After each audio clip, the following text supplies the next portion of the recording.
Bonjour, bienvenue au webinaire consacré au décryptage des critères du manuel de certification 2025 sous l'angle de la checklist et des no-go. Alors pour ce webinaire, le CK a invité Georges Romero, qui est directeur médical risque management chez Reliance, et le docteur Fabienne de Lyon, qui est orthopédiste à la clinique Bordeaux-Nord-Aquitaine. Donc ces webinaires s'intègrent, excusez-moi, je vous passe la seconde. Ah, attendez, j'ai un problème de souris encore.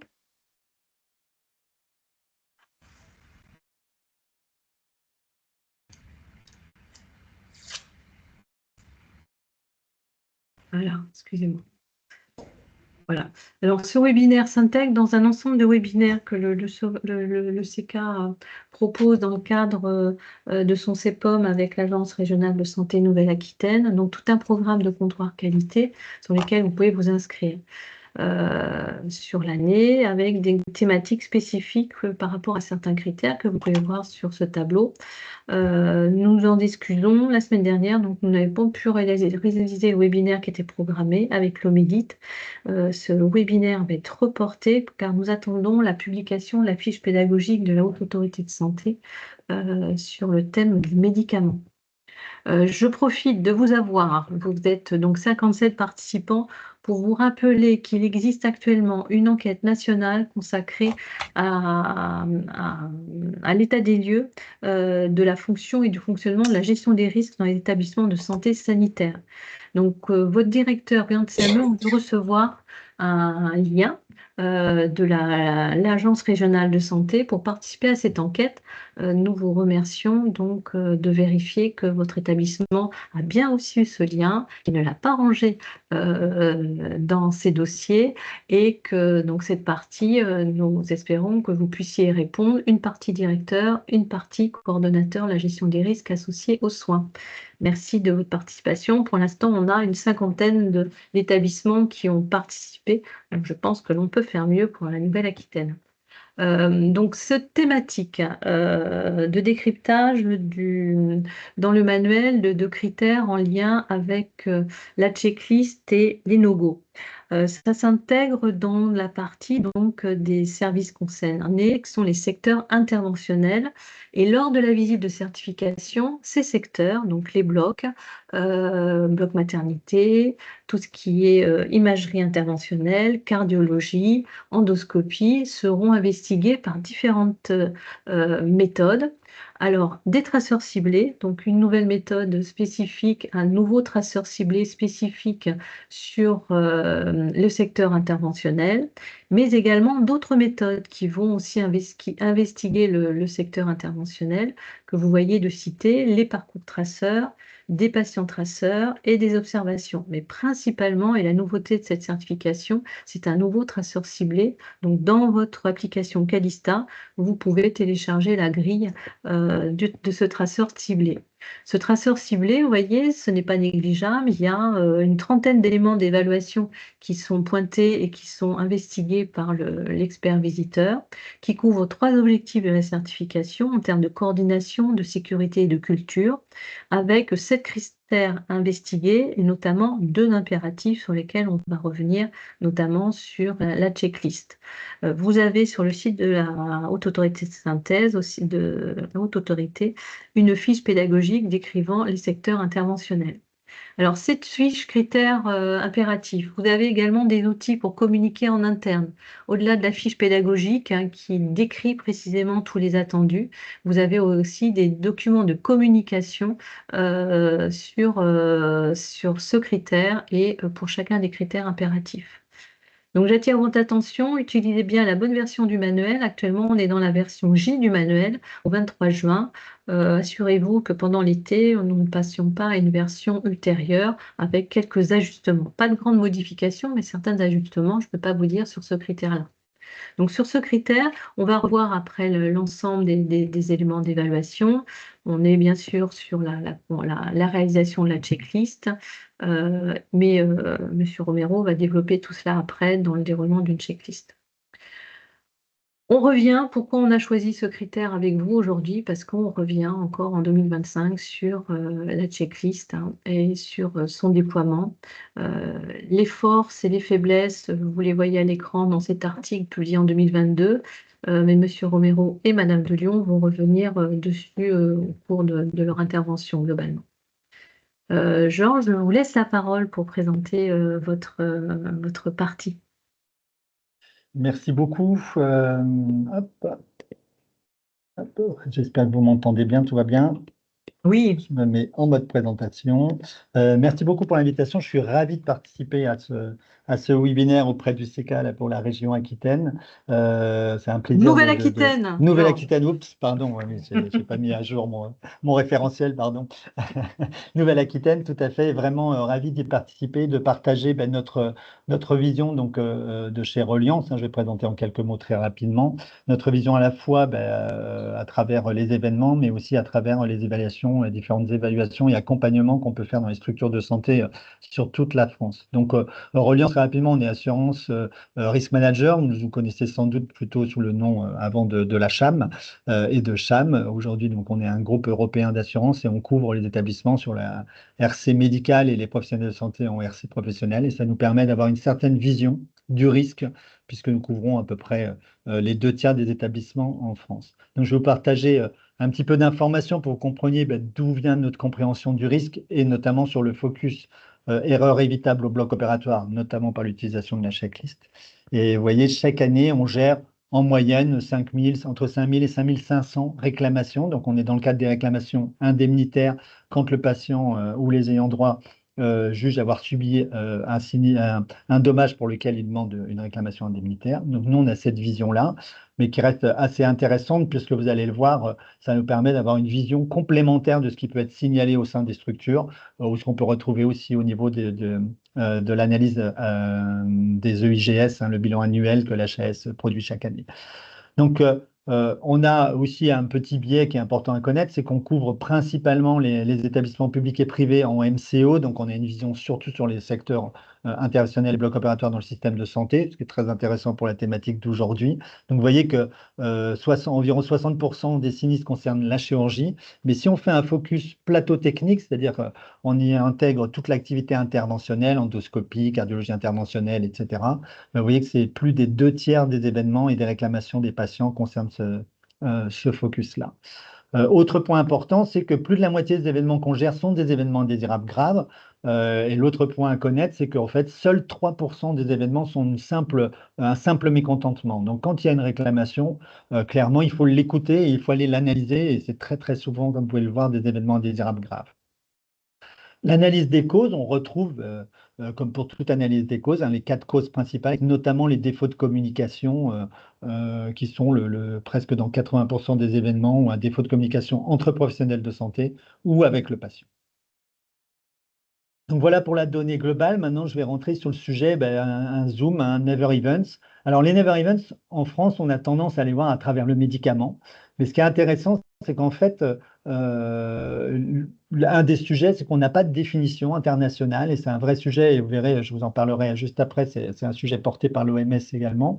Donc, la définition, selon nous, elle est posée comme ça, comme cela, à savoir des incidents, alors plus ou moins graves, qui ne devraient pas se produire et qui sont évitables par la mise en place de recommandations nationales et internationales existantes en matière de sécurité. On est clairement dans le sujet de la checklist des événements évitables au bloc opératoire et plateau technique. Donc, on a choisi d'en suivre 6 pour l'instant chez Reliance. Vous avez la liste ici présente. Et là, c'est le suivi des données. Donc, on a fait en 2023 un focus sur les 5000 événements. Et vous voyez, il y en avait 150 qui concernaient des Never Events sur les plateaux techniques, dont 50 ont eu lieu la même année, parce qu'on a des réclamations parfois pour les années qui précèdent. Et là, on en avait plus de 50 la même année, ce qui nous a permis de conclure que du coup, on en est persuadé, on a la réalité devant les yeux, il y a au moins un Never Events toutes les semaines en France. On est persuadé évidemment qu'il y en a beaucoup plus, mais c'est une certitude, il n'y en a malheureusement pas moins. Les spécialités concernées, vous voyez le top 5 des spécialités, ce qu'il faut retenir aussi, c'est qu'en fait, il n'y a pas de spécialité où il n'y en a pas. toutes les spécialités sont concernées, que ce soit de l'interventionnel ou ou de l'activité chirurgicale pure. Et du coup, voilà, il n'y a pas de spécialité qui n'existe pas. Évidemment, l'orthopédie est number one pour deux raisons. Un, c'est le plus grand nombre d'activités, d'une part, et c'est aussi une chirurgie avec latéralité, donc un risque. Mais vous voyez, l'obstétrique est en deuxième, notamment par l'oubli de compresse, le point qu'on a le plus souvent. Et là, l'analyse des causes de ces cas-là permet de voir que les deux causes principales et de très loin sont les défauts de communication. On ne se parle pas en équipe, c'est le sujet clé de la checklist, et évidemment les défauts de vérification, qui est quand même l'outil porté par la checklist. Et comme je vous le disais, c'est un sujet qui est porté par l'OMS, qui est assez méconnu encore aujourd'hui. L'OMS a publié un plan pour la sécurité des patients 2021-2030, et un des axes clés est de développer ce suivi de Never Events. Alors, un des sujets premiers pour nous, c'est déjà d'être d'accord sur la définition. On a un petit peu ce sujet au niveau européen, c'est que chacun a un peu sa définition. Et puis aussi sur les modalités de suivi, parce qu'aujourd'hui, on n'a pas vraiment de modalités de suivi au niveau national. Ce qui est intéressant, et vous allez voir tout de suite le lien avec la checklist, c'est que sur l'ensemble de ces événements, alors j'ai oublié de le dire, en fait, dans les événements qu'on a choisi de suivre, certains ne sont pas évitables par la checklist, comme les erreurs médicamenteuses, mais tous ceux concernant la checklist, dans 100% des cas, on a retrouvé une checklist complètement tracée dans l'événement, montrant qu'il n'y avait aucune problématique, donc le bon patient, le bon côté, etc. Et surtout, ce qui était intéressant, c'est que parfois, même alors que le patient n'a pas été opéré, pour des événements qui ont été détectés après induction anesthésique, par exemple, les 3 temps étaient complétés. Donc, comme si le patient avait été opéré avec les prescriptions, etc. etc. Donc, ça montre bien à quel point aujourd'hui on est capable de la compléter, de la réaliser, et pourtant de ne pas la faire, parce qu'on a du mal à imaginer toute une équipe dire le patient il est bien à droite et on l'opère à gauche. Ce n'est pas imaginable. Donc, il y a vraiment ce sujet qu'il faut comprendre pour voir qu'est-ce qu'on doit corriger demain. Autre sujet aussi clé qui est très peu méconnu, c'est l'impact sur le patient évidemment, pardon, mais sur les équipes, parce que ça ne laisse pas sans trace une équipe pour laquelle vit une erreur de côté, une erreur de patient, opérer le mauvais patient.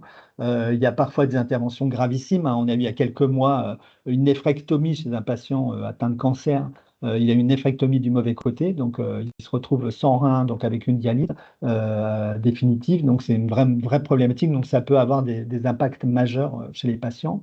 Et effectivement, il y a le sujet seconde victime derrière, puisqu'on les impacts sur la structure, sur les équipes, sur la confiance, sur la capacité à recruter est vraiment énorme. Et ça, il faut l'avoir en tête. Et contrairement à ce qu'on peut penser et ce qu'on entend, on entend assez régulièrement, la checklist est réalisée, c'est surtout pour le patient, c'est moins important pour les soignants. En fait, c'est faux, il faut vraiment avoir ça en tête. C'est qu'on l'a fait évidemment pour éviter les erreurs, mais aussi éviter de se retrouver dans un sujet où il y a un impact très important. Et il y a des recommandations aujourd'hui de conduite à tenir, parce que malheureusement, ces événements arrivent et il faut vraiment faire en sorte d'éviter aussi les traumatismes induits derrière, très lourds. L'autre sujet, toujours sur ces Never Events, c'est l'annonce de dommages. C'est un point clé, nous, qu'on voit à travers ces événements-là aussi, c'est la capacité qu'on a à se tromper, ce qui est une réalité, mais c'est de continuer soit en mentant au patient, ou soit en lui cachant une partie de la vérité, qui est aussi un des sujets qu'on voit beaucoup dans les réclamations. Donc, Catherine en a un peu parlé en introduction, donc c'est très rapidement vous partager juste sur la partie force, faiblesse, menace et opportunité de la checklist aujourd'hui. Ce qui est intéressant, c'est que une des forces, elle a été publiée, ça a été appliqué en 2010 en France, suite à une étude de 2009 qui reste méconnue, mais qui a montré un vrai impact sur la sécurité des patients, sur la survie et sur les complications post-opératoires. Ça, c'est vraiment la force de la checklist. Une des grosses faiblesses, c'est les gros défauts d'accompagnement. Ça a été mis en place 1er janvier 2010, vécu comme quelque chose qui tombait du ciel, sans qu'il y ait beaucoup d'explications. Et vous voyez, on est 15 ans après, et on voit qu'on soit encore obligé d'en parler au regard du nombre d'événements que l'on a. Ça montre bien qu'il y a un vrai sujet d'accompagnement, et encore bravo au CK de faire ce webinaire pour essayer d'apporter le maximum d'explications aux équipes. Les menaces, alors nous on en voit vraiment un principal dans l'ensemble des secteurs qu'on accompagne et qu'on évalue, c'est le défaut de leadership et notamment les problématiques de leadership médical. Madame Delon en parlera juste après. Si les médecins ne prennent pas le lead sur ce sujet-là, sur la mise en place, sur l'exécution de cette checklist, ça ne marche pas, c'est pas possible. C'est vraiment un travail d'équipe et ça doit être porté par le corps médical. Et enfin, l'opportunité, c'est clairement, et on va en parler aussi, et Madame Delon montrera à travers des exemples, c'est la possibilité de se l'approprier. Je mettrai un petit point de vigilance sur ce sujet-là, pardon, juste après. Donc, quel est l'état des lieux? Vous voyez ce qu'on voit. On ne sait pas trop, en fait, hein. Souvent, on nous dit, bah, la checklist, on entend, ça c'est bon, en fait, chez nous, ça y est, ça marche, ça va, en gros, ça va. En fait, nous, je vous partage là ce que l'on voit dans la majorité des établissements. Donc là, c'est des grosses évaluations que l'on a fait sur 4 structures, 2 publiques, 2 privées, des grosses structures. Vous voyez, ce qu'il faut retenir, c'est que en gros, un tiers des critères de la checklist sont plutôt bien réalisés et ça veut dire que 2 tiers sont pas réalisés. Dans sa globalité, si on regarde les 3 temps, vous voyez que le time-out est à peu près acquis 1 fois sur 2, que le premier temps n'est pas terrible et que le troisième temps est assez catastrophique. On retrouve globalement ça sur la littérature. Après, un des problèmes que l'on a, c'est quand même la problématique dans l'auto-évaluation où on tolère un certain nombre d'écarts. Et c'est pour ça que quand on vraiment s'est réalisé d'un point de vue extérieur, ça reste assez critique. Juste pour passer assez rapidement sur ce qu'on voit, donc nous, on a notre propre référentiel hein, qu'on a travaillé. Évidemment, il est très très proche de celui de l'HAS. On est un peu plus exigeant sur certains points, et notamment sur le sujet du leadership médical. Et vous voyez, bon, on a des critères structurels, des critères d'analyse, et puis de réalisation de la checklist. Je ne vais pas les reprendre en détail, mais ce qu'il faut retenir et ce que l'on voit le plus souvent, déjà, c'est le manque de checklist adapté à l'activité. Comme l'anesthésie loco-régionale, où il n'y a pas de contrôle et de points partagés pendant l'anesthésie loco-régionale, ou encore beaucoup pour la césarienne. On voit beaucoup de structures où il n'y a pas de checklist adaptée. L'absence de partage, c'est-à-dire que les contrôles croisés sont plutôt, les vérifications sont plutôt bien faites, mais il n'y a pas de partage structuré de l'information. On voit encore régulièrement, est-ce que les vérifications ont été faites? C'est à peu près le partage d'informations, puis la réponse est oui ou non. Donc l'absence de réalisation en équipe, pas de temps de pause, c'est-à-dire que l'activité continue. Il y a toujours quelqu'un dans la salle qui continue son activité pendant la checklist. L'absence d'opérateur ou d'anesthésiste réanimateur, et ça on pourra en parler aussi, on nous pose souvent la question qui doit être là. L'absence de leader médical, très très souvent, hein, on voit la personne en charge de poser les questions qui est dans son coin, qui les pose, la moitié de la salle écoute. Les problématiques de traçabilité en temps réel, parfois c'est ce qu'on voit nous dans nos événements, hein, tout a été tracé dès le début de l'intervention, où les équipes nous disent de toute façon on fera les vérifs, donc il n'y a pas de problème. S'il y a des problèmes, quand il y a des événements, ils font passer à côté. Le troisième temps, qui est vraiment le point clé, le point critique, et l'absence d'analyse de dysfonctionnement et des no-go, évidemment. Donc, qu'est-ce que l'on recommande concernant un checklist? La première chose, c'est vraiment d'en faire une priorité institutionnelle. On ne peut pas être deux dans un coin pour en parler. Ça incombe pas à la direction qualité, ça incombe pas uniquement aux médecins ou aux IBOD ou au cadre de bloc. C'est vraiment un travail d'équipe et ça doit être porté dans l'institution. Le deuxième sujet, c'est vraiment d'avoir un diagnostic précis pour savoir ce qui ne va pas, pour ne pas partir juste sur la vision, la partie visible, hein, le point où on est tous d'accord. Il faut vraiment être conscient de ce qui ne va pas. Et l'idéal étant d'avoir une bonne évaluation et la plus pertinente possible. D'ailleurs, sur ce point diagnostic aussi, le point clé, hein, on sait très bien qu'il y a un petit côté théâtral quand on est évalué, hein, c'est le problématique des évaluations externes, d'où l'importance ici de le faire par des équipes qui ont l'habitude et de pas évaluer est-ce que les équipes sont capables de faire la checklist, mais bien est-ce qu'elles le font. Donc ça aussi, c'est des sujets importants à discuter. Évidemment, donner du sens. Hein, souvent, quand on accompagne des équipes sur ce checklist et qui disent mais qu'est-ce qu'il faut vérifier, etc. En fait, il faut vraiment partir du point, c'est qu'est-ce qu'on veut éviter, qu'est-ce qu'on ne veut pas avoir. Et ça, c'est un point clé quand vous êtes sur la phase d'adaptation à votre organisation. Justement, adapter la checklist. Alors ça, c'est un sujet qui est une vraie opportunité aujourd'hui. Hein, donc, et pour reprendre l'adage de la HAS, hein, l'adapter, c'est l'adopter. C'est vrai que c'est un vrai sujet. On parle aussi beaucoup de réaliser une checklist ergonomique. Alors, sur ce sujet, qu'est-ce que ça veut dire? Ça veut dire que la checklist, elle doit être au service de votre organisation et pas le contraire. Vous ne pouvez pas changer votre organisation pour réaliser la checklist. Très souvent, on me dit, ce qui serait top, c'est que l'anesthésiste, le chirurgien, toute l'équipe accueille le patient à l'entrée du bloc. Si vous y arrivez, c'est super. Mais si votre organisation ne vous le permet pas, vous ne le ferez jamais. Donc ça, c'est vraiment un sujet clé, c'est au service de votre organisation. Après, votre organisation doit respecter évidemment les règles de l'art d'un point de vue sécurité des patients, évidemment. Gros sujet de vigilance sur le pilotage de ces adaptations. Alors l'adaptation, ça ne peut pas se faire entre deux tables, par type d'intervention, par chirurgien, par local, etc., etc. Ça doit vraiment être piloté au niveau de la structure pour avoir une vision, comme d'ailleurs Madame Delon va nous le présenter juste après, hein, ça doit être vraiment porté par des personnes pour le diffuser après sur le reste de la structure et en transversal. Un point aussi, juste je reviens très rapidement parce que Madame Delion va plus rentrer en détail. Je reviens parce qu'on a beaucoup de questions sur ce sujet-là. Vous voyez, ça c'est le site de l'HAS concernant la personnalisation de la checklist. Et sur les vérifications impératives avant intervention, vous voyez bien que c'est écrit le temps 1 et le temps 2, pas ou le temps 2. Pourquoi je dis ça? Parce que régulièrement, il y a des équipes qui ont compris que du coup, on pouvait faire temps 1 et temps 2 en même temps, donc soit avant l'anesthésie, soit avant le time-out. Ce qui n'est pas le sujet, hein. Il y a des vérifications à faire avant d'endormir le patient et il y a des vérifications à faire avant d'inciser parce que vous avez des dysfonctionnements, et on va le voir juste après, qui potentiellement sont détectables dans ces deux temps-là quand ils sont distincts. Ce qui est différent, par exemple, pour l'endoscopie, où les deux temps sont en même temps, ou en interventionnel, vous n'avez pas d'induction anesthésique.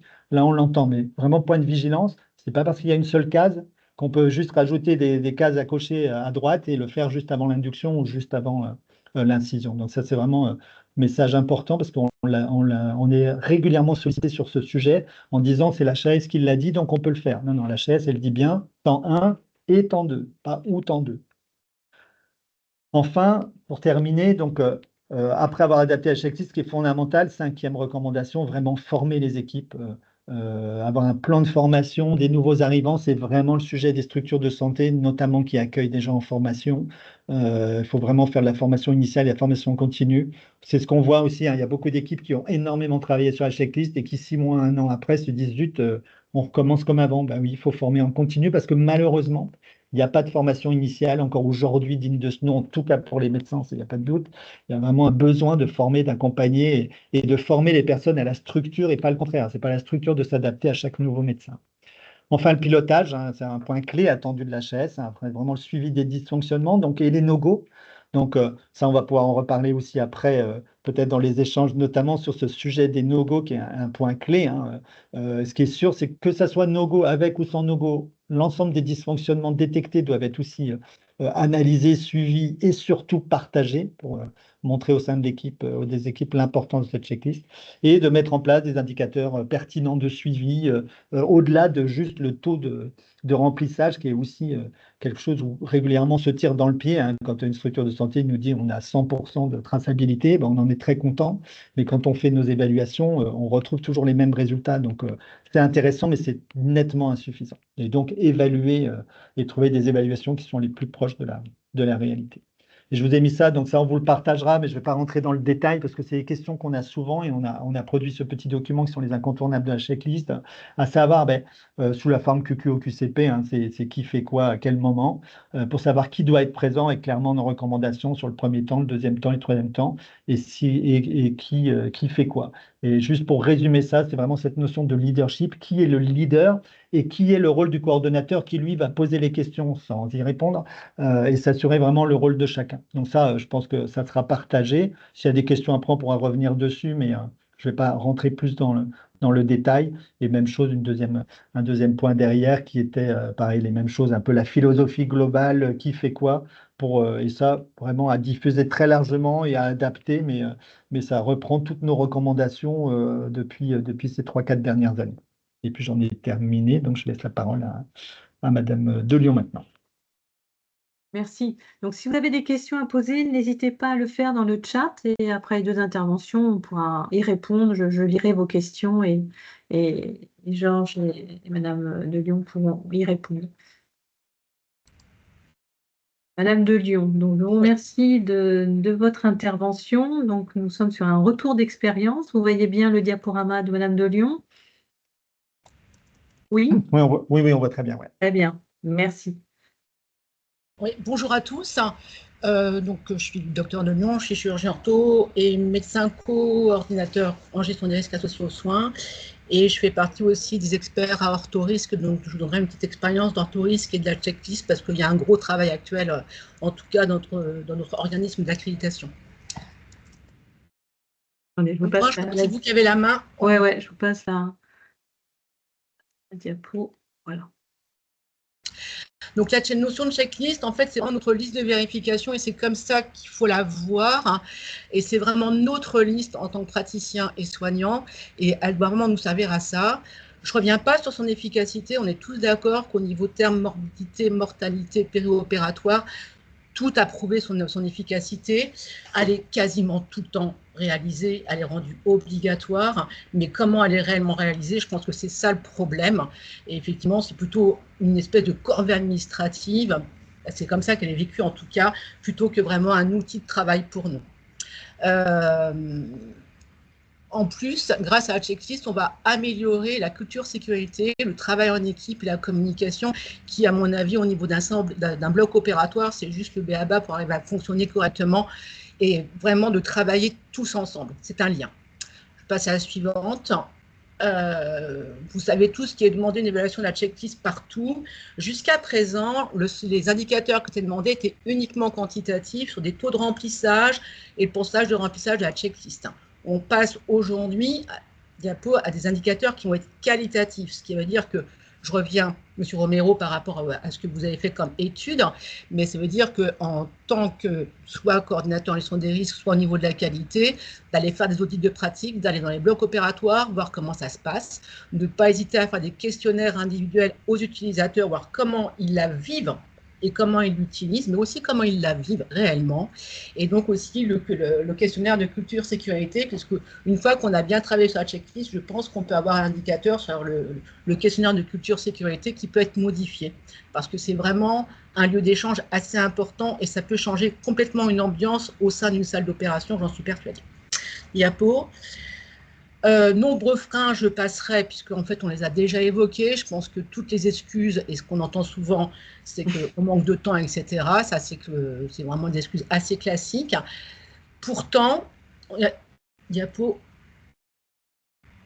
Pourtant, en fait, voilà notre checklist au bloc opératoire. Quand on la voit, c'est pas le plus funny. C'est pas vraiment, on ne l'a pas digéré encore, en fait. Hein. Donc, tant que les gens ne l'ont pas digéré, ne pourront pas l'utiliser. A contrario, diapo suivante, je vous mets un petit exemple. Voilà, ça, c'est la checklist du Airbus A320 au moment de la phase de décollage. Avant le décollage et juste au moment du décollage. Donc, c'est sûr que c'est hyper simple. Il y a quelques items, mais c'est toc, toc, et c'est très, très simple d'utilisation. C'est eux qui l'ont travaillé, c'est eux, et c'est vrai que quand on voit ça, ça nous donne un peu plus envie. Diapo suivante. Néanmoins, à Orthorisque, il y a eu un petit travail qui a été fait avec 90 déclarations d'événements indésirables, parce que c'est un groupe de travail qui débutait, on en a beaucoup plus. Maintenant, on a 2 groupes de travail sur la checklist, une sur le temps 1-2 et un groupe de travail sur le temps 3. Comme quoi, ça nous préoccupe beaucoup. Les principaux événements qui sont passés, qui ont été déclarés: défaut d'antiprophylaxie, erreur de côté, vous voyez que ce n'est pas rare du tout, l'erreur de site opératoire ou d'intitulé d'intervention, les problèmes d'identito, un manque d'imagerie ou d'examen et le manque de matériel. Diapo. Et les conséquences, conversion ALR-AG, c'était essentiellement les erreurs de côté. Le plus fréquent, ça a été des complications post-opératoires du style des problèmes de luxation pour des prothèses, par exemple des sepsis ou quoi que ce soit, des reprises chirurgicales qui ne sont pas rares, no-go uniquement neuf. Pourquoi? Parce qu'on apprend dans notre vie à rattraper les situations et le plus souvent, ça marche quand même très bien parce qu'on a double matériel, tout ce qu'on veut. Erreur de côté, néanmoins. Et sinon, une perte de temps. Et on sait très bien que quand on perd du temps dans un bloc opératoire, un établissement perd de l'argent. Ce n'est pas non plus, même si le patient va bien. Donc, c'est pas rien. Et quand il y a eu l'analyse de ces déclarations, quand on fait l'analyse complète, puisqu'en fait, on échange avec les praticiens, à quel moment de la checklist est-ce qu'on a découvert l'événement indésirable qui s'est passé? 4 fois avant induction, néanmoins 7 fois après incision, au moment du time-out, après induction, avant incision 41, très bien, et 38 cas après la chirurgie. Donc, quand on voit ça, on se dit qu'est-ce qui ne va pas? Et pourtant, diapo, quand on regarde cet événement, qu'on pose la question aux praticiens, la checklist a-t-elle été réalisée? Dans 18% des cas, elle a été réalisée, mais si on revoit les items, finalement, on se rend compte avec le praticien qui a déclaré que oui, elle a été réalisée et à ses yeux bien réalisée, aux yeux de chacun. 29 fois sur les 90, ils nous ont répondu oui, je l'ai faite, elle a été faite. Je ne sais pas, elle a été faite, mais pas correctement, et 42 fois non réalisée, c'est-à-dire qu'en fait, il n'y a pas eu ce travail. Elle a été remplie, hein. Ça c'est clair qu'elle a été remplie.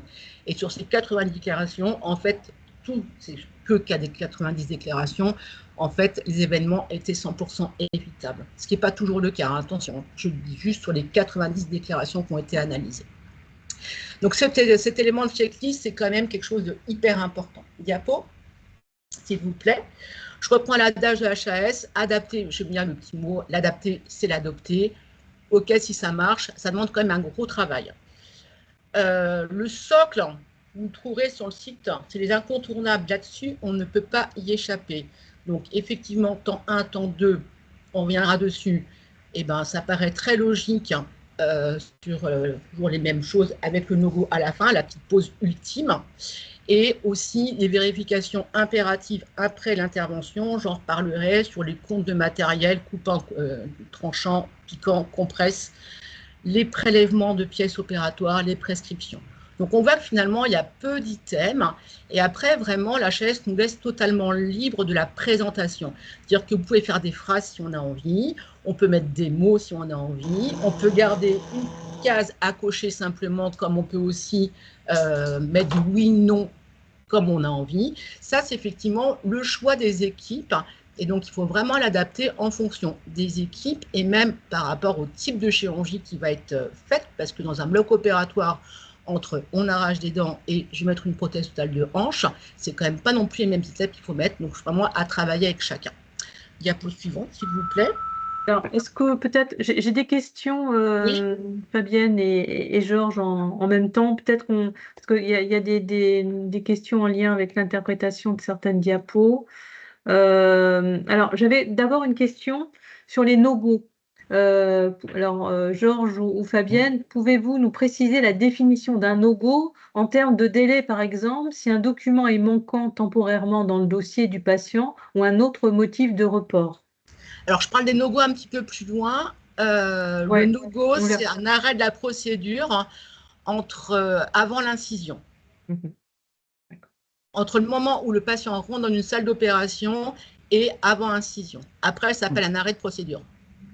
Ouais. Et le point qui est important, juste pour revenir, alors je disais, ma caméra ne fonctionne plus, donc vous ne me verrez pas, vous allez juste m'entendre. Un point important, juste pour ajouter, pour compléter hein, ce que vous dites, ce qu'a dit Madame de Lyon, c'est que dans les questions qu'on a souvent, c'est est-ce que ça commence en salle ou au bloc? En fait, c'est à vous de définir, hein, chacun peut définir qu'effectivement, ça commence dès l'entrée en salle ou dès l'entrée au bloc opératoire.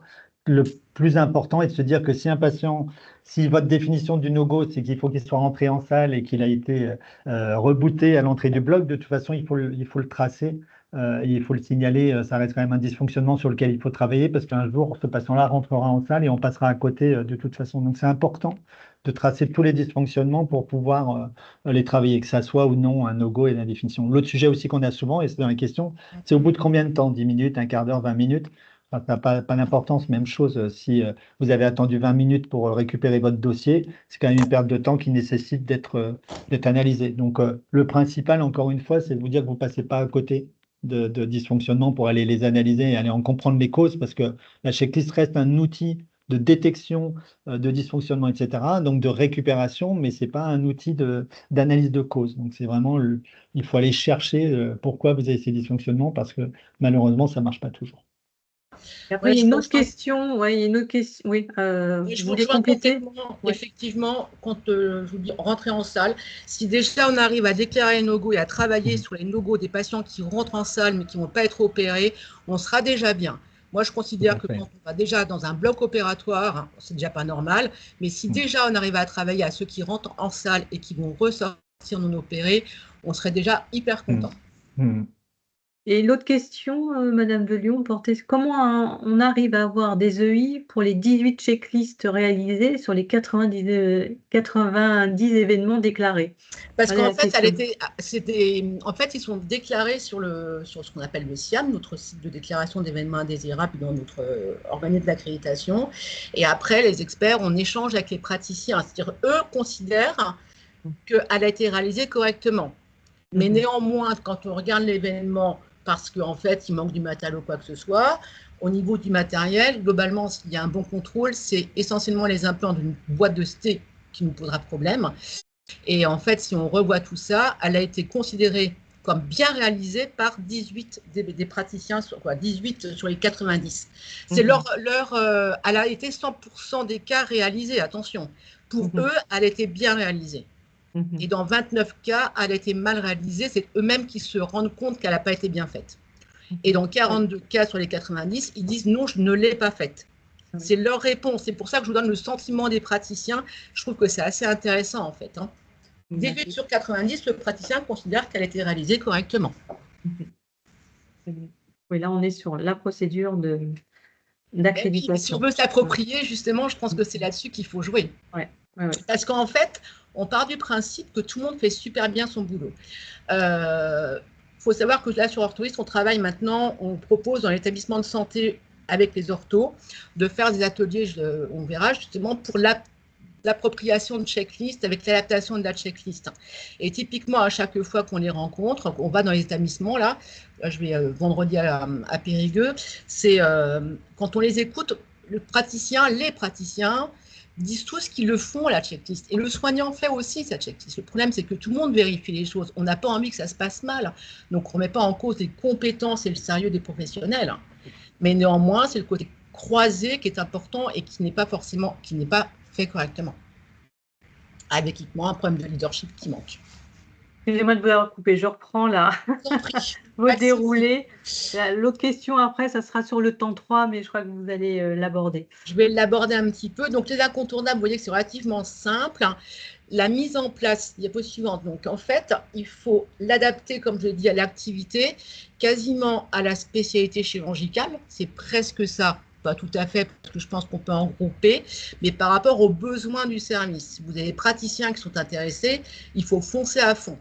Nous, on a préparé une déjà. La deuxième qui va être mise en place, ça sera en chirurgie pédiatrique, je pense, parce qu'effectivement, on n'a qu'une seule salle qui tourne, elle sera beaucoup plus facile.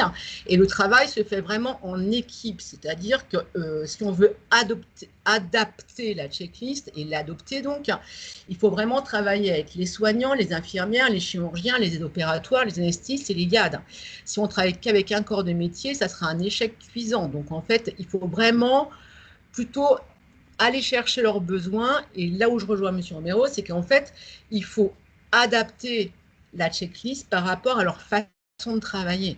Si vous leur dites effectivement que vous devez faire la checklist en salle systématiquement avec l'anesthésiste en salle et que vous faites de la loco régionale, l'anesthésiste, il ne sera pas forcément là. Donc, en fait, il faut trouver la meilleure adéquation pour qu'en fait, que tout soit fait correctement et avec une sécurité pour le patient, mais que ça puisse convenir à une activité. On ne va pas arrêter le bloc non plus.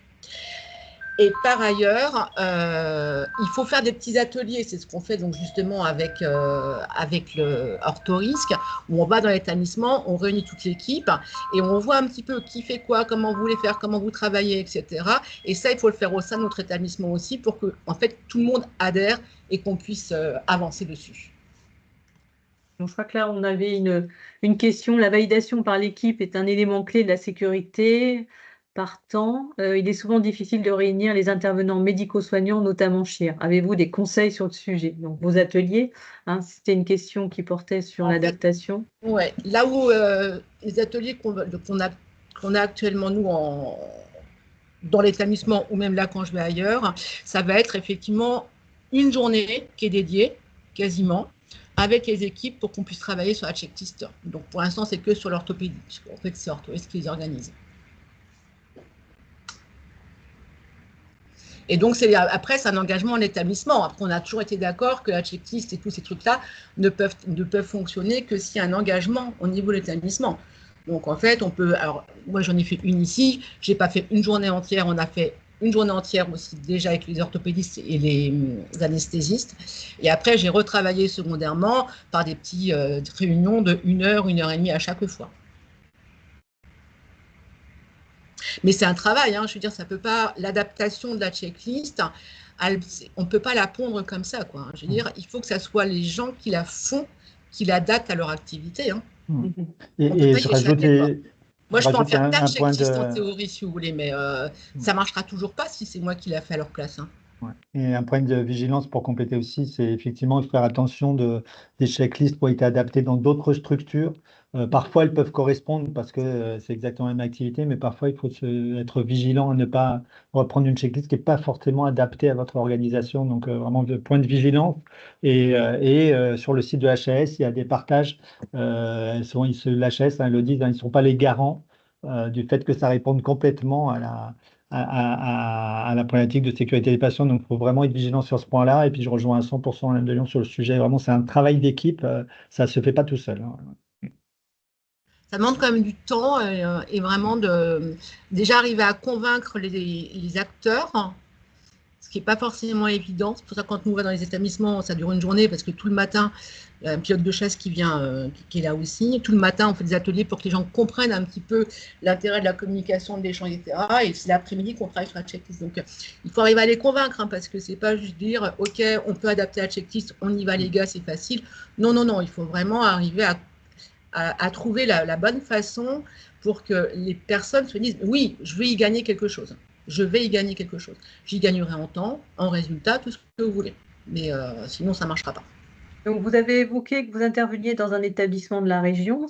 Quelles sont les conditions d'accompagnement d'orthorisque dans les établissements de santé?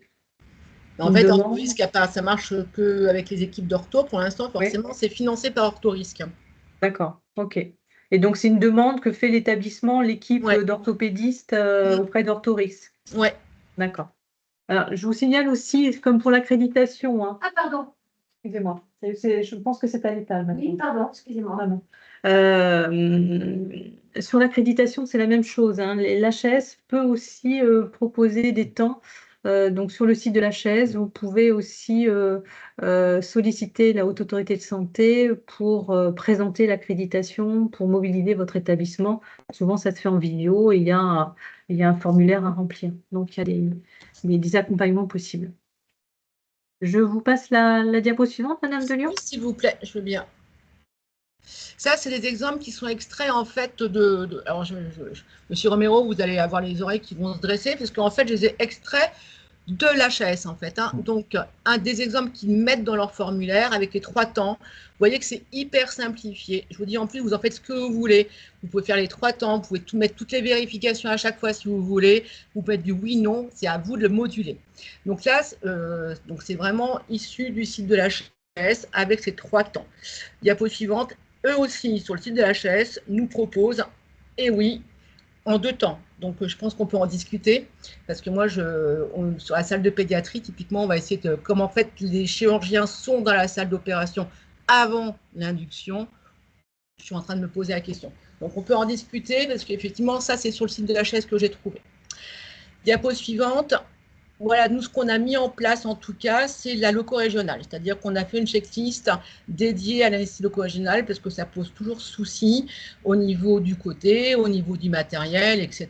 Donc, en fait, on a travaillé avec les chirurgiens, les anesthésistes, avec, avant l'anesthésie loco-régionale, on vérifie l'identité, type d'intervention, trépas cutané, ça c'est vérifié aussi par l'infirmière. Ce qui nous pose problème dans ce temps 1 à chaque fois, c'est le matériel nécessaire disponible. C'est sûr que l'infirmière qui fait la loco-régionale et l'anesthésiste ne sont pas au courant du matériel qu'il faut ni qui a été vérifié. Et le deuxième problème majeur, ce qui est toujours répondu, c'est est-ce que les examens sont disponibles? En fait, ils ne savent pas non plus ce qu'il faut comme examen. Donc, en fait, ce qui a été décidé avec l'équipe médico-anesthésiste-chirurgien, on va dire, c'est qu'on fait un briefing le matin entre l'anesthésiste chirurgien et on se dit, OK, on check notre programme opératoire, OK, tel patient, tel côté, quel type d'intervention. OK, on a déjà vérifié le matériel, c'est bon, on a tout ce qu'il faut. Et les examens nécessaires, il me faudra une IRM, il me faudra l'EMG, ou sinon on a même des listings pour les infirmières. Donc, en fait, en faisant un briefing le matin, ça peut permettre en fait d'avoir ce contrôle. Il n'empêche qu'avant l'incision, les infirmières de salle voulaient néanmoins encore vérifier certaines choses, les examens et le matériel, ce qui est parce que ça leur appartient. Donc, on l'a remis néanmoins une deuxième fois. Parce que le briefing permet d'avoir une première sécurité qu'on a jugée insuffisante. Donc, on les a remis. Par rapport à ce qui était proposé, vous voyez, typiquement, c'était comptage des compresses, oui, non. En fait, dès le temps 2, pourquoi? Parce qu'on a des interventions où il n'y a pas de comptage, des interventions où il y a des comptages. Donc, ça peut être un moyen de se dire, est-ce qu'il faut que je compte les compresses ou est-ce qu'il ne faut pas les compter? Donc, vous voyez que les gens se sont appropriés complètement cette checklist par rapport à leurs besoins, par rapport aux problématiques qu'ils ont rencontrées aussi. Et après, on a effectivement la même chose que les obligations de l'HAS. Diapo suivante. Et en fin d'intervention, je reviens, on est toujours sur la même chose, vérification de matériel, comptage, compresse, piquant, coupant. La traça et DMI, en général, elle est faite, mais sinon, il faut qu'elle soit là pour qu'on soit sûr de commander le matériel. Je pense surtout au niveau sécurité sanitaire.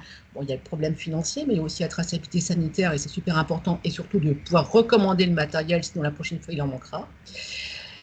Et pour moi, 2 points importants dans ce temps 3, qui est souvent, effectivement, ce que vous a proposé M. Romero, c'est que c'est 17% des cas où c'est fait. Oui, en général, il n'est pas fait ce temps 3. On finit l'opération, chacun a fait son job, on est content, ça s'est bien passé. On est déjà parti sur l'intervention suivante. En fait, c'est ce qui se passe en salle d'opération. Moi, j'insiste sur 2 points. Identification des prélèvements. Pourquoi? Parce que ça, c'est catastrophique quand on perd des prélèvements et on sait que ça arrive. Et les prescriptions post-opératoires de façon conjointe. C'est se dire juste un petit mot. Quand est-ce qu'on reprend le traitement? Est-ce qu'on est d'accord? Les anticoagulants, etc. Donc, en fait, ça prend 30 secondes. Et ça, on a pas mal de complications post-opératoires sur des prescriptions qui n'ont pas été faites conjointement avec l'anesthésiste et le chirurgien. Je pense essentiellement aux reprises d'anticoagulants. Donc, en fait, ce temps-là, je pense que ça prend très, très peu de temps. Et pourtant, les conséquences ne sont pas non plus négligeables. Donc, ce temps 3, il faut vraiment arriver à le développer et se dire que l'intervention, elle n'est pas encore finie, il faut faire le temps 3. Diapo suivante. Et dernier point, ça sera le no-go. Je reviens juste sur la précédente. Les no-go, vous voyez sur la checklist, on a écrit en cas de no-go, déclaration obligatoire. Parce qu'en fait, ce qu'on veut, c'est que systématiquement, les no-go soient déclarés pour qu'on puisse travailler dessus. Diapo suivante.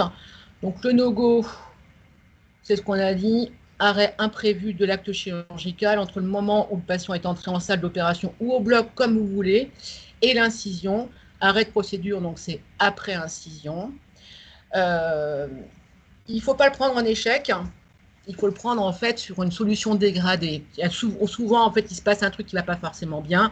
Le plus souvent, ça fait partie de notre boulot. On a d'autres solutions, c'est bon. Mais quand on pense qu'on va faire courir un risque supérieur, supplémentaire au patient, oui, le no-go, il faut le déclarer, il faut décider de notre no-go. Et en fait, c'est pas un échec. En fait, il faut prendre plutôt en réussite, c'est-à-dire qu'on a bien réfléchi, c'est collégial avec les chirurgiens, on décide d'arrêter l'intervention, mais on prend un risque supplémentaire pour le patient, donc c'est vraiment important. Et je pense qu'il faut vraiment qu'on travaille, nous, en gestion des risques, sur les no-go. Diapo suivante.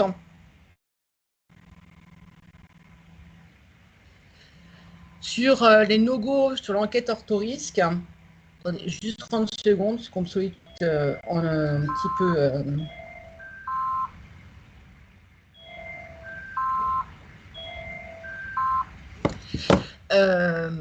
Globalement, en orthopédie, ceux qui ont répondu, ce n'est pas tous les chirurgiens ortho, 73% des chirurgiens ont déjà fait au moins un no-go, certains jusqu'à 3 no-go. Vous voyez que globalement, après anesthésie, on avait 44% des no-go qui sont passés après l'anesthésie, avant, et 57, un petit peu plus, avant l'anesthésie. Donc, on n'a pas tout à fait 50-50, 60-40 en gros, donc même après anesthésie. Et les causes de no-go, dans 37% des cas, c'était le matériel, donc c'est vraiment la cause la plus fréquente. La gestion des traitements, le traitement qui n'a pas été arrêté, le bilan qui n'a pas été vu. Dans 13%, les problèmes cutanés, et oui, ça peut arriver qu'on découvre en fait une petite excoriation sur la zone opératoire, et 16%, en fait, un problème de stérilisation. Diapo. Et dans la moitié des no-go survenus, ce qui rattrape un petit peu mon problème de checklist du départ, on avait validé la checklist. Donc malgré tout, ok, la checklist a été faite. Et comment est-ce qu'elle a été faite? A été validée. Et finalement, on fait un no-go. Diapo. Donc le no-go, je voulais une décision collégiale. Pour moi, c'est juste un mode dégradé, c'est pas un échec. Souvent, avec une bonne checklist, en fait, on va limiter de façon importante le no-go. La réalisation de la checklist évite de très nombreux événements indésirables et même parfois graves. Et il ne faut vraiment pas la vivre comme une contrainte obligatoire administrative, mais en fait, surtout se dire, pas pourquoi je la fais, parce qu'en fait, tout le monde l'a fait. Donc, en fait, on l'a fait de façon individuelle. Et la bonne question, c'est comment je dois la faire et avec qui je dois la faire. Diapo, je vous remercie. Merci, Madame Velion. Je vais regarder les questions, parce que je vous en ai présenté certaines, mais pas toutes. Y a-t-il des éléments médico-légaux qui doivent se retrouver dans les checklists, dans l'optique d'élaborer de nouvelles grilles adaptées à l'organisation de services, centrées sur des éléments médico-légaux? Alors, d'un point de vue médico-légal, il n'y a aucune obligation sur la checklist. On nous parle souvent de la signature, aucune obligation. Ce n'est pas un document pour lequel la signature a une base médico-légale. Mais ce qui est important, hein, et c'est le cœur du sujet, hein, ce qu'il faut, c'est éviter les erreurs, hein, tout simplement. Chacun est responsable et c'est un travail d'équipe à la fois au bloc opératoire, hein, de réaliser ces vérifications. Après, la responsabilité ou la mise en cause incombe complètement à l'opérateur s'il s'agit avant l'incision et à l'anesthésiste sur une problématique d'ALR, hein. Donc, c'est vraiment les médecins qui sont responsables de ça, même s'il peut y avoir un partage de responsabilité. Il y a quelques cas sur la partie, en tout cas, indemnitaire, mais globalement, ça incombe aux médecins la responsabilité. Mais ça reste quand même un travail d'équipe avant toute chose. Et la chose vraiment qui est recherchée, c'est d'éviter les conséquences de nos erreurs, à savoir se tromper de patient, etc. C'est vraiment ça le sujet qu'il faut retenir.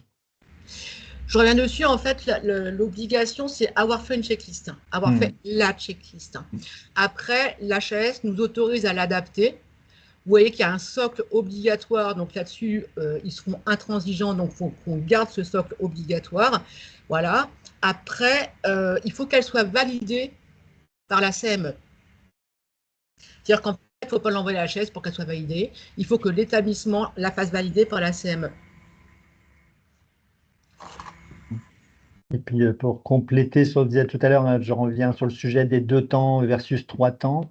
Ce qui est vraiment fondamental à retenir, c'est est-ce qu'il y a des points qui doivent être vérifiés parce que évitables avant l'incision et avant l'induction. Et quand il y a 2 temps distincts dans le temps, il y a certaines choses qui ne peuvent être que vérifiées juste avant, hein. Par exemple, avant induction, il vaut mieux vérifier les allergies, etc., les risques d'intubation. Et avant l'incision, ce qui ne peut pas être fait avant l'induction, c'est l'installation du patient, par exemple, et parfois le matériel ou des choses comme ça qui nécessitent d'être vérifiées parce qu'on l'attend encore, etc. Donc, il faut vraiment se poser la question, comme je disais, du sens, c'est-à-dire qu'est-ce qu'on veut éviter.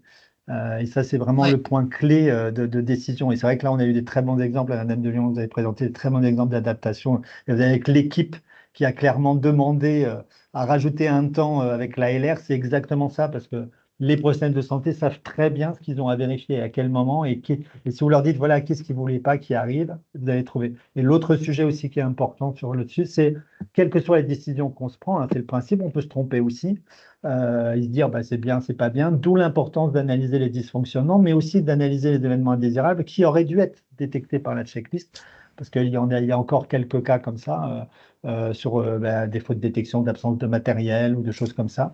Et il faut revenir à chaque fois sur la checklist, est-ce qu'elle aurait pu éviter ou est-ce qu'elle a été bien faite et ça ne l'a pas évité, ou si elle avait été bien faite, ça l'aurait évité. Ça aussi, c'est un point clé de l'analyse des dysfonctionnements et des événements indésirables au bloc. En effet, sur le temps 3, il y avait une question, hein, mais je crois que vous avez répondu et reprécisé de nouveau, hein, le temps 3, concernant le temps 3 et la question concernant le signalement des EI. Il est indiqué pendant l'intervention. Est-ce à dire qu'on ne parle alors que des EI uniquement pendant l'intervention et donc pas avant, comme par exemple la préparation préopératoire? Donc là, on a bien vu que la préparation préopératoire, elle rentre également dans ce temps, un EI, vous allez les rentrer ici. Bah, En vous fait, pouvez tout c'est à une fait. chaîne, hein. Je pense que quand on est sur un no-go, par exemple, parce qu'on a un problème cutané, il y a une préparation opératoire aussi. C'est-à-dire que déjà, ce patient-là, on a quand même une file de liaison entre le service d'hospitalisation et le bloc opératoire. Typiquement, l'état cutané, il est déjà contrôlé. Et que si on fait cette checklist, c'est la barrière ultime, mais on sait très bien qu'il y a déjà eu plein de contrôles avant. Les infirmières, elles ont contrôlé le traitement, elles ont contrôlé que les patients sont à jeun. Et néanmoins, on a toujours des patients qui arrivent pas dans les meilleures conditions. Et en fait, c'est là d'où l'intérêt où on a une barrière ultime. Mais il y a déjà eu plein de contrôles avant, donc je pense que tout, ce n'est qu'une chaîne, hein, comme d'habitude. Hein.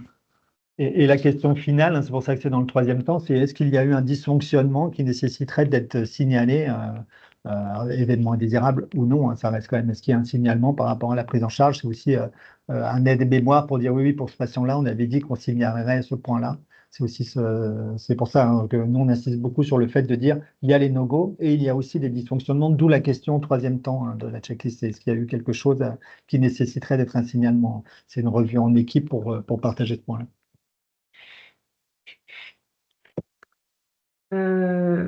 Je pense avoir fait le tour des questions, ou est-ce que je me trompe? Est-ce que tous les participants à ce webinaire ont eu leur réponse? Alors, avez-vous encore des questions?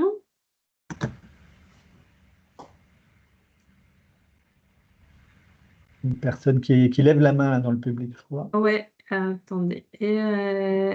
Alors, y a-t-il une question? Si la checklist est faite en direct sur tableau blanc, est-ce obligatoire de garder une traçabilité?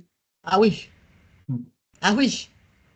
C'est le document médico-légal. Donc, de toute manière, en expertise, la première chose que regarde un expert, c'est la checklist. Donc, en fait, on peut la faire sur tableau blanc, mais il faut quand même qu'il y ait une trace écrite dans le dossier à la fin. C'est obligatoire. C'est la première chose qui regarde dans les dossiers. Hein, donc, j'ai une personne qui lève la main, donc qui voudrait prendre la parole. Attendez, je vais voir. Je ne suis pas persuadée. Attendez, je regarde si, comme on est sur des webinaires, est-ce que je peux vous ouvrir le micro? Ouais, si vous allez sur les trois petits points là, sur Autoriser la le fenêtre, vous pouvez micro. autoriser le micro. Voilà. Est-ce que vous pouvez prendre la parole, Monsieur Bussereau? Attendez. pas de micro. Alors, pourtant, je l'ai Donc après, ouvert. il faut qu'il clique sur le micro. Désactiver le micro. Voilà. Votre micro est ouvert de mon côté et du vôtre. On voit vos lèvres bouger, mais on ne vous entend pas.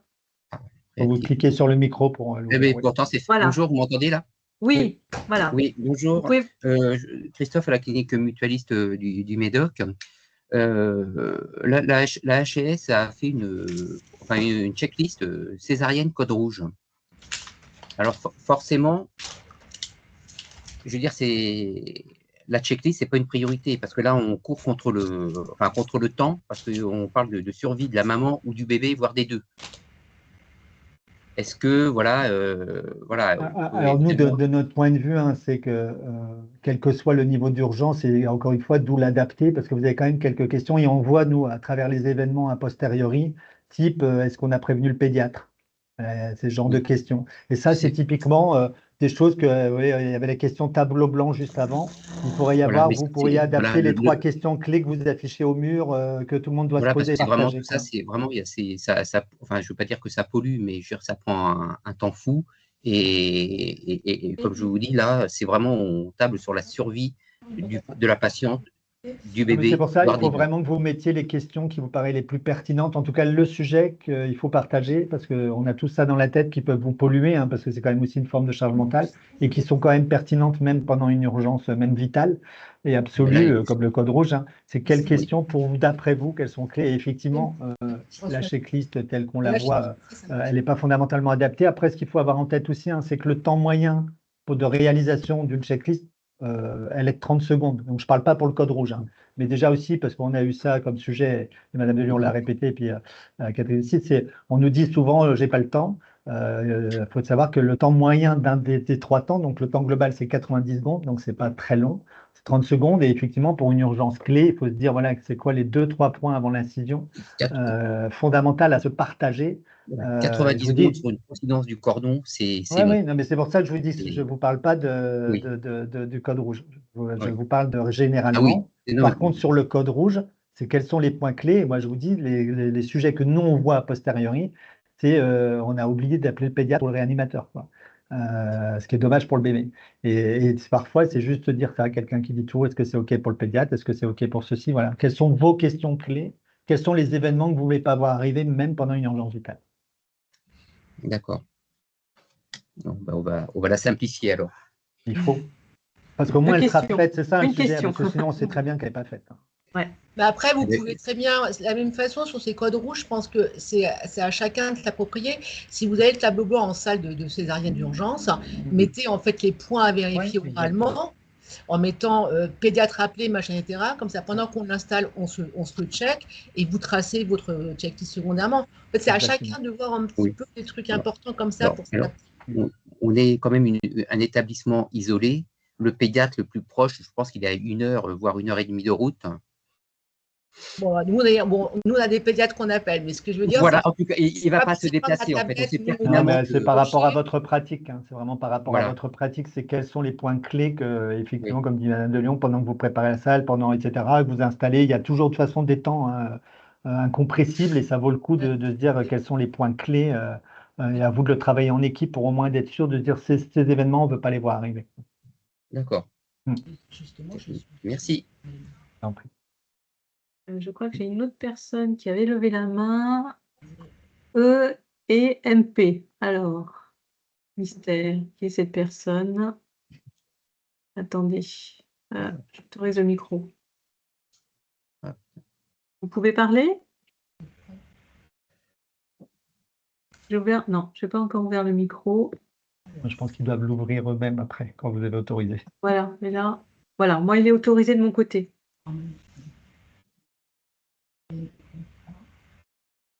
Et vous êtes mute, du coup, il faut que vous cliquez sur le micro de votre côté.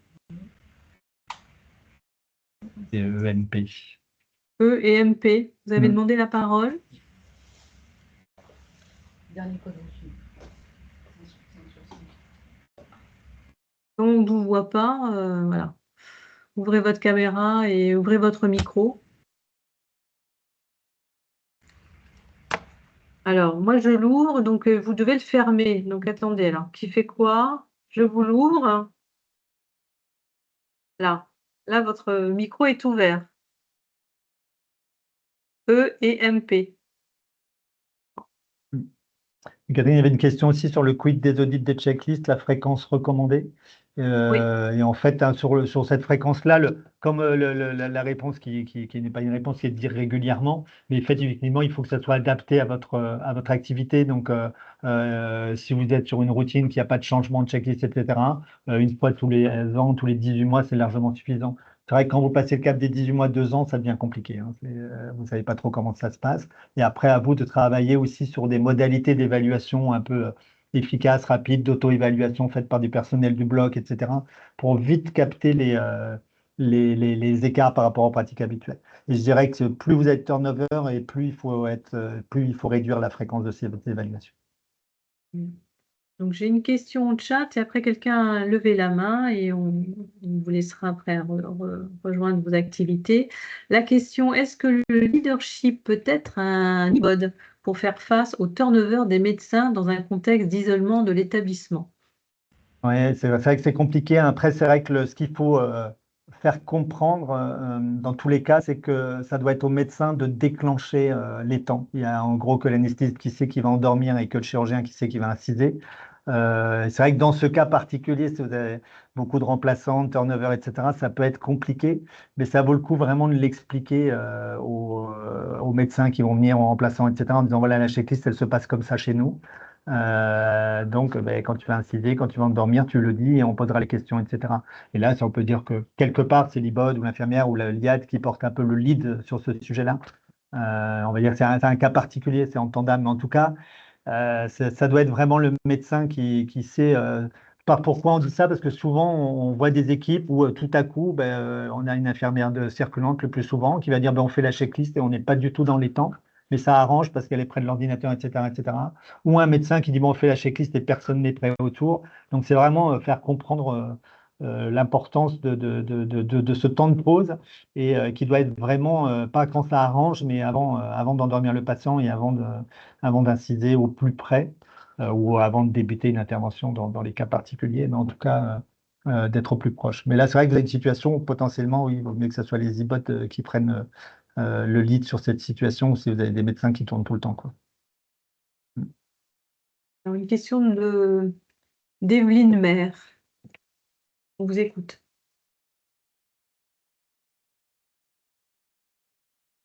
Alors, je ne sais pas pourquoi, moi j'ouvre les micros. En Si fait, c'était bon, apparemment, ça doit être bon. ah voilà, c'est bon là, le micro est ouvert. Bonjour, voilà, je voudrais savoir pour la chirurgie programmée, est-ce qu'on est obligé d'informer le patient d'un risque de no-go? Il n'y a pas de En non, cas il n'y a de pas de. dysfonctionnement, Sauf si c'est quelque chose qui est. En fait, dans l'information qu'on doit donner aux patients, hein, l'information, le consentement, etc., potentiellement sur la notion de complications, hein, c'est les complications les plus graves et les plus fréquentes. Potentiellement, il n'y a pas d'information à lui dire, sauf si c'est un attendu particulier, hein, il y a un risque particulier par rapport à une prise en charge, mais il n'y a pas à l'informer que potentiellement, il ne sera pas opéré. Encore une fois, sauf si c'est un sujet particulier, hein, parce qu'on a ça, par exemple, en chirurgie carcinologique, dans certaines chirurgies, c'est une fois que c'est après l'incision et qu'on sait si le patient va pouvoir l'opérer ou pas. Donc, sauf ces cas exceptionnels, on pourrait dire qu'il ne sera pas opéré. On n'a pas l'informer que potentiellement il ne sera pas opéré, comme vous n'allez pas l'informer que potentiellement vous allez vous tromper de côté, quoi. Ça fait partie des choses qui nécessitent évidemment pas d'information particulière. Ça ne fait pas partie de la prise en charge potentielle du patient, donc il n'a pas à en être informé.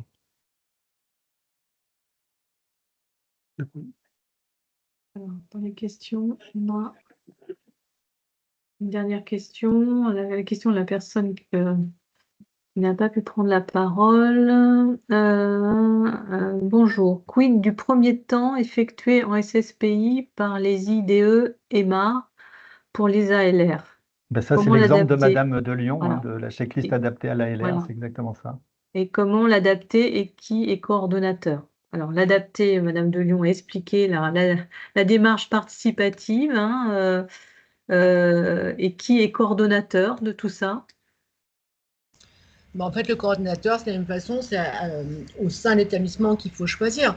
Si l'anesthésiste prend le lead sur la checklist loco-régionale parce qu'il sait que c'est vraiment un truc hyper important, ce sera lui qui va être coordinateur. C'est peut-être pas lui qui va remplir les cases, mais en tout cas, il va dire OK, on check.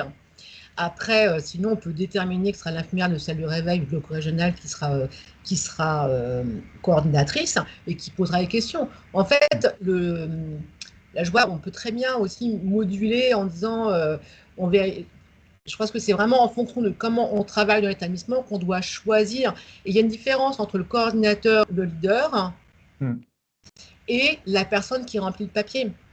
C'est pas la même chose en fait. Le chirurgien, il est leader effectivement dans une checklist au 32, etc. Je peux tout concevoir, mais c'est pas lui qui forcément va remplir le papier parce qu'il aura déjà les gants. Donc en fait, il y a une différence entre le coordinateur et celui qui prend le leadership dans cette gestion de checklist. Et c'est pour ça que le coordinateur, il va relancer un peu les items. Typiquement, nous, on va dire, est-ce qu'on a bien tout le matériel? Donc est-ce que là, autrefois, sur un autre établissement, c'était le chirurgien a dit qu'il serait, lui, leader pour le matériel et qu'il poserait la question, le matériel. Le reste, il considère que c'était vérifié. En fait, il faut que chacun se l'approprie, c'est ça. Et c'est vraiment ce travail conjoint. Si on reste sur une infirmière qui pose des questions, ça ne marchera pas encore.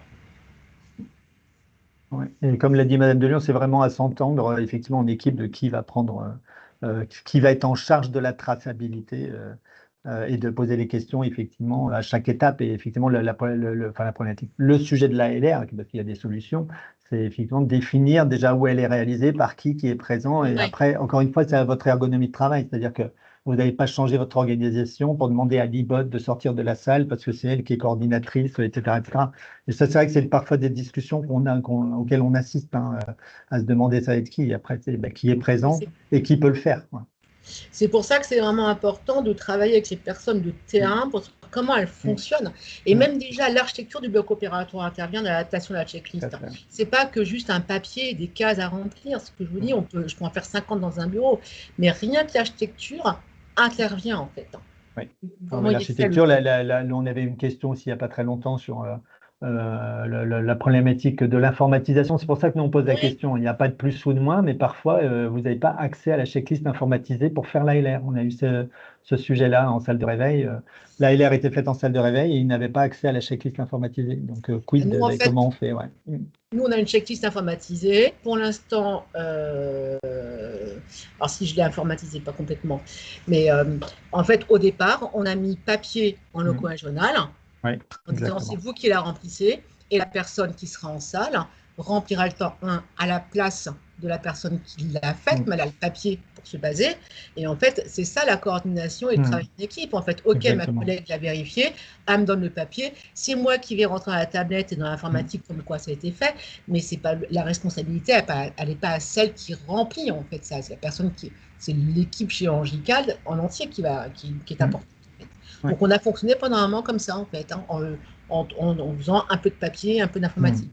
Et oui, vous voyez, c'est un très bon exemple justement d'adaptabilité à l'activité et pas effectivement être, comme vous disiez Madame de Lyon, autour d'un bureau et puis imaginer les choses. Il faut vraiment s'adapter à la fois à l'outil, l'architecture, vraiment votre ergonomie de travail, c'est vraiment fondamental. Merci. Il n'y a plus de questions. Une question responsabilité là apparemment sur le coordonnateur. Pardon? Il y a une question qui vient de tomber, laquelle est la responsabilité de coordonnateur dans la checklist. Cette question est souvent floue au regard des équipes. Encore une fois, la responsabilité, elle incombe à l'équipe dans sa globalité et surtout aux opérateurs, donc médecins, les médecins et chirurgiens et opérateurs en fonction de l'acte et de la problématique. Donc, chacun est responsable de son activité. En aucun cas, la checklist repose sur le coordonnateur, comme elle ne repose pas uniquement sur le médecin, etc. Elle repose sur l'équipe et ça, c'est vraiment fondamental. Et c'est vrai que ça, c'est un petit sujet qu'il faut bien expliquer sur le rôle et responsabilité et mission du coordonnateur. Clairement, le coordonnateur, lui, doit s'assurer de poser les bonnes questions au bon moment et de s'assurer que globalement, tout le monde y participe. Mais après, encore une fois, l'objectif est d'éviter les erreurs et la responsabilité médico-légale incombe aux médecins, globalement. Je généralise, hein, mais très globalement, c'est les médecins. Et après, chacun est dans son rôle. Donc, le coordonnateur, il a son rôle d'être coordonnateur. C'est ça avant tout. Je reviens juste sur ce petit point, je l'ai pour quelques instants. Quand on a mis la checklist loco-régionale, vous voyez que dans le temps 1, avant l'anesthésie loco-régionale, on parle de matériel et on parle d'examen. Je vous l'ai dit, ça c'est compliqué à faire adopter et par l'anesthésiste et par l'équipe. L'infirmière coordinatrice qui fait la loco-régionale, forcément, vous m'entendez? Oui, oui. Alan. Oui. Oui, on vous entend. Allô, on vous entend. Ah, c'est vous qui êtes figé. Ouais. Ouais, je vous ai perdu. Oui.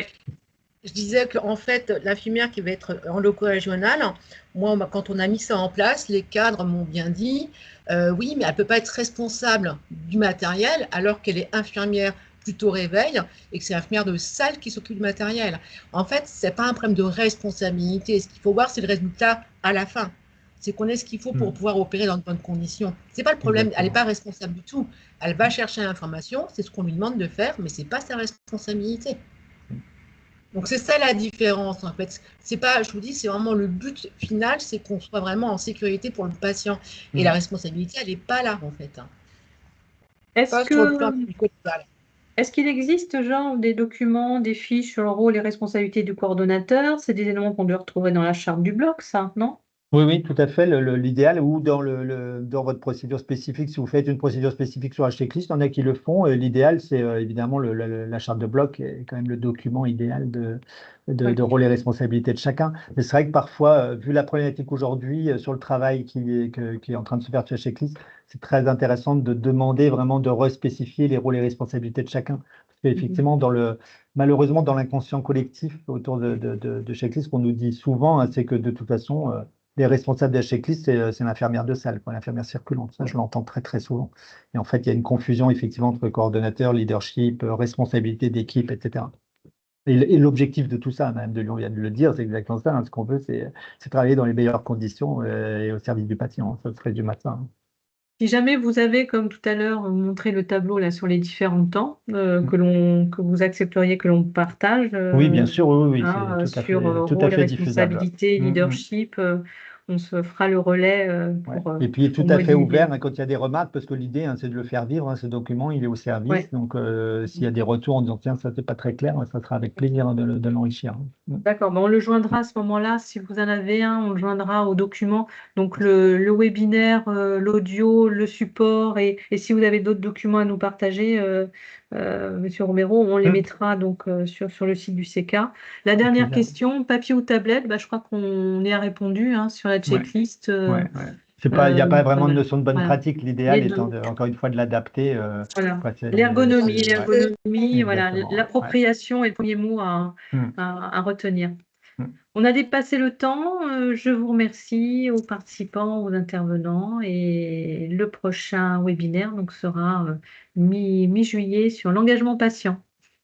Très bonne Merci journée à beaucoup. tous. Merci de Merci votre beaucoup. participation. Bonne journée, au revoir à tous. Au revoir.